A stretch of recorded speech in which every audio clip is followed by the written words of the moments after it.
আরে রাইতের 12টা বাজে এখন আমার খিদা লাগছে তো কিছু একটা তো বানাই খাইতে হবো। তা এখন হচ্ছে মুরগির মাংস, আলু এবং চাল দিয়ে নিছি, এখন এটা দিয়ে কিছু একটা বানাবো। তো এটা হচ্ছে আলু আলু কেটে নিছি, এর মধ্যে হলদের করে দিতেছি। এ শালা পড়েই না, পড় তাড়াতাড়ি। এই যে শালা বেশি পড়ে গেছে, এখন আর একটু রাখি দিতে হবে, কারণ বেশি পড়ছে। এখন আমি আবার রাখে দেবো, কারণ বেশি দেওয়া যাবে না। আমি গরিব, একটু কিপটা স্বভাবের মানুষ। অল্প অল্প করে দিব, আর বেশি দেওয়া লাগবে না। এই যে জিরার গামলাটা থেকে একটু জিরা নিয়ে নিতেছি, তো আলুর মধ্যে একটু জিরা দিমো। এই যে শালা একটু দিতেছি কিপটামি কইরা, এই যে সিটাই পিঠে দিতেছি। এই যে এখন আলুটারে আবার চরম মাখানি দিমু ভালো মতো মাইখে, এটার একটা কালাকুলা তেল করার মধ্যে একটু তেল দিব, বেশি না, একটু। কারণ আমি আবার গরিব, একটু কিপটে স্বভাবের মানুষ তো। তেলের মধ্যে আলুটা সাইরা দিতেছি সুন্দর মতো। এখন হচ্ছে মাংসটারে প্রস্তুত করুম। আর তোমরা গেস করো আমি কি বানাইতেছি। তো এখন আলুটা একটু ভাজিয়ে বুঝে লইতেছি। এই যে আলুটা হইতেছে, একটু উল্টে পাল্টা দিতেছি, উল্টে পাল্টা দিতেছি। খুবই মজা হবে মনে হয় আজকে। তো কি বানাইতেছি তোমরা গাইস গেস করো। তো এখন হচ্ছে আমার মায়ের ঐতিহ্যবাহী মশলার গামলা থেকে একটু একটু করে মশলা দিয়ে দিতেছি। এই যে এটা হচ্ছে হলুদের গুঁড়া একটু দিতেছি। তারপরে হচ্ছে গিয়ে এটা হচ্ছে মরিচের গুঁড়া একটুখানি দিতেছি। বেশি দেওয়া যাবে না, কারণ এখানে অল্প মাংস, তো অল্প মাংসের মধ্যে অল্প কিছু দিতে হবে। তো একটু জিরার গুঁড়া দিয়ে দিতেছি। আমার মায়ের গামলা থেকে আবার এসব দিতেছি।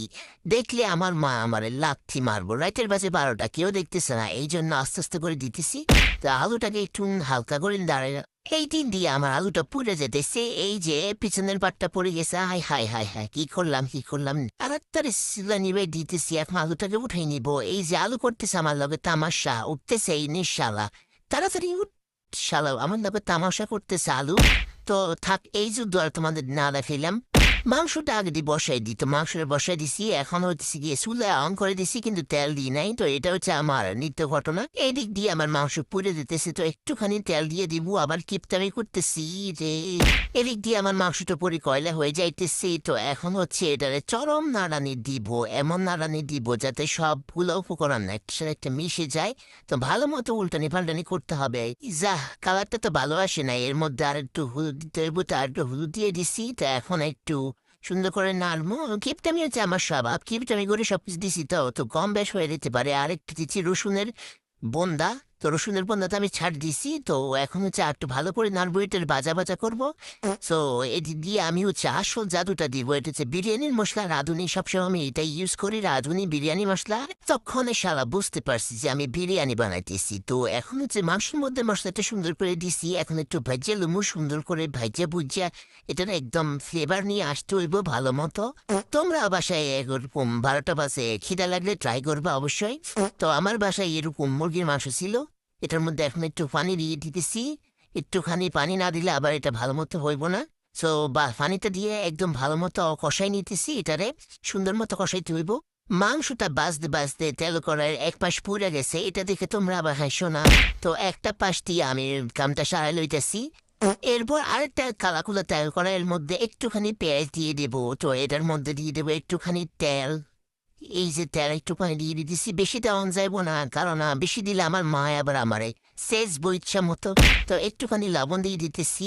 শালা কিপটা কারাকো, আমার না দেখলে তোমরা বুঝতেই পারবে না। আমার ভিডিও দেখতে দেখতে তোমরা কিপটা হয়ে যাবে। তো প্র্যাকটিস করো, কিপটা হওয়ার প্র্যাকটিস করো। কিপটা না হলে ভালো না, কিপটা হলে ভালো, সবকিছু বাঁচিয়ে দেবো। তো এখন হচ্ছে এই ফেসগুলাকে সবকিছু দিয়ে একবারে সুন্দর মতো নাড়াচাড়া করে নিতেছি। এখন হচ্ছে দার্সে দিয়ে দিতেছি। তো এখন হচ্ছে ভালো করে নাড়াচাড়া করতেছি, সুন্দর মতো নাড়তে হবে, পেঁয়াজগুলোর একবারে নরম করে ফেলতে হবে। আর এদিকে হচ্ছে 15 মিনিট আগে আমি চালগুলো ধুইয়ে একবারে ফিনিশ করে রাখছি, খুবই সুন্দর ঝুরঝুরি হয়ে গেছে। এদিক দিয়ে আমার ইশালা ঢং করতে গিয়ে আমার ফেসগুলো পুড়ে গেছে। তো এখন কি করব। আজকে রেসিপিতে শুধু পোড়াপড়ি, আলু পড়ছে, মাংস পড়ছে, এখন পেঁয়াজও পড়ে গেছে। তো এখন আর কি করবো, পোড়াপড়ে দিয়ে আজকে খাওয়াটা খাইতে হবো। তো এখন ভালো মতো চালগুলোর বেজে লিতেছি, ভালো মতো বাঁচতে হবো, কারণ চাল যদি ভালো মতো না বাজে তোমার বিরিয়ানি ঝুরঝুরি হইব না।